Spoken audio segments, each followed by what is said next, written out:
and welcome to Stripped Music Diary. I'm Shannon and I'm here on the windy Gandy Beach in St. Pete. It's just before you get on the Gandy Bridge to go to Tampa. And currently Hurricane Matthew is going up the east coast of Florida, so I definitely hope everyone who lives on the east coast of Florida is okay and staying safe.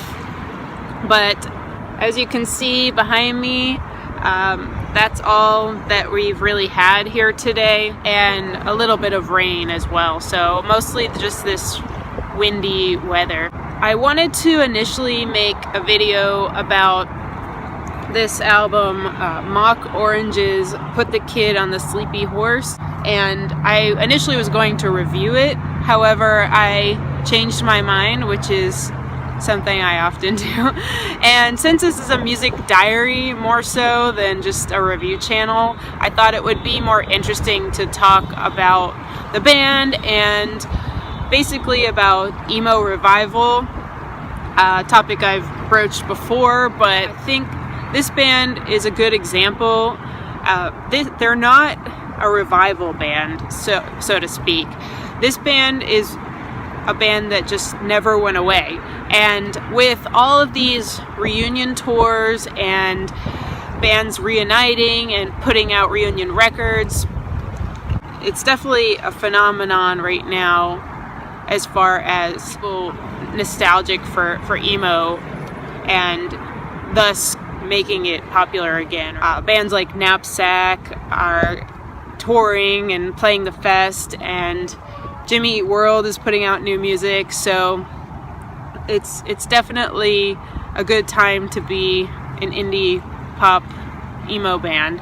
And Mock Orange, like I said, they've been around since the early 90s, and they were on another record label before this for a couple albums, and apparently the record label dissolved, and so they were looking for a new label, and so they found a home at Top Shelf Records. So if you know me, then you might know that I will listen to anything on Top Shelf Records. So it's like a label that has put out a lot of bands I like. Field Mouse, Pianos Become the Teeth. There's another band, Solids, that I like a lot on Top Shelf. Either way, I feel like if you are a fan of the Get Up Kids or Yuck or the Anniversary, then you will like this record. From my opinion of their older albums, they kind of went the way of like an alt country thing for a while, which nothing wrong with that. A lot of notable artists have done that, like Bryan Adams and even Eric Bachman from Archers of Loaf. But now they're back with this super strong LP, and something I have to say about Mock Orange, and it's not negative at all. I know it's gonna come across that way, but they don't really know what they want to be. So that's an advantage for them. So they're not just pigeonholed as some run-of-the-mill emo, crap. When you hear it, you're like, every track is slightly different, and it adds a lot of sonic interest. So, for example, track 2 is my favorite on the record. It's called High Octane Punk Mode. I feel like if you like a lot of similar bands as me and you like Yuck a lot, you will like that track a lot, or the Get Up Kids as well. However, there's another track, Window of the World, track 4, where they kind of take a totally different approach, and it is very guitar driven. It's fuzzy, but still guitar driven, and it reminds me of St. Vincent. It reminds me of her newest album. Not any particular song, just St. Vincent in general. That album that she put out, I believe it was last year. Something else I wanted to say too is there's a song on here, track 7, called Chrome Alligator, and it's super like bluesy swagger.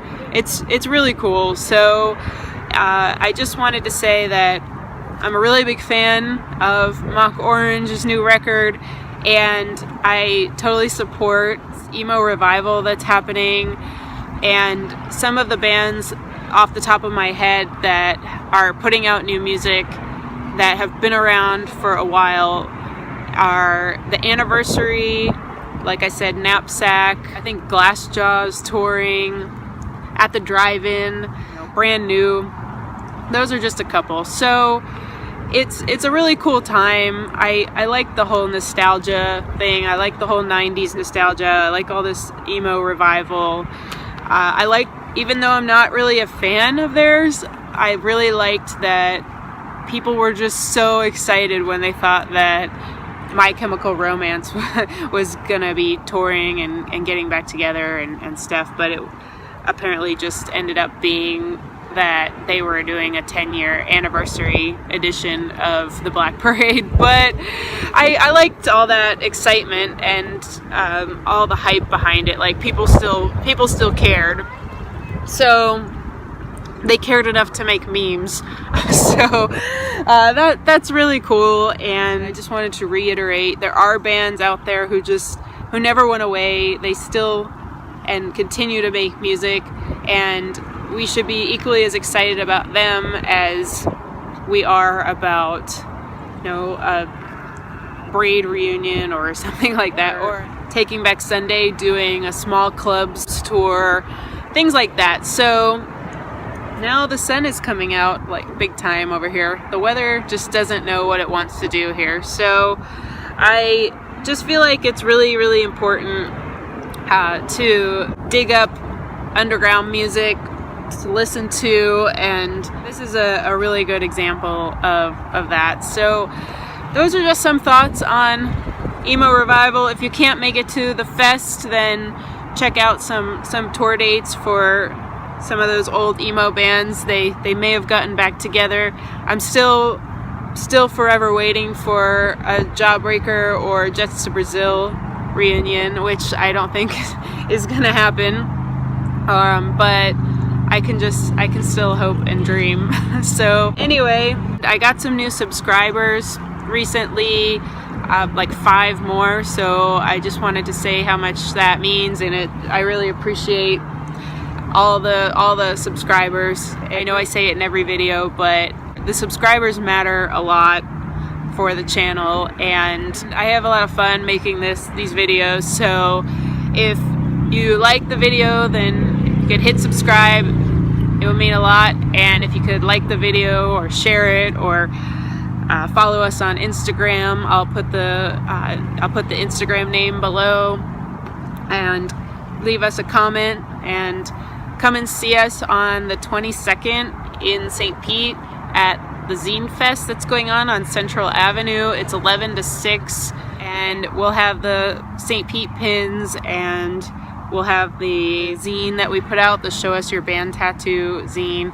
I'll put the link below as well for our Etsy. So as always, appreciate everybody watching, and until next time, bye.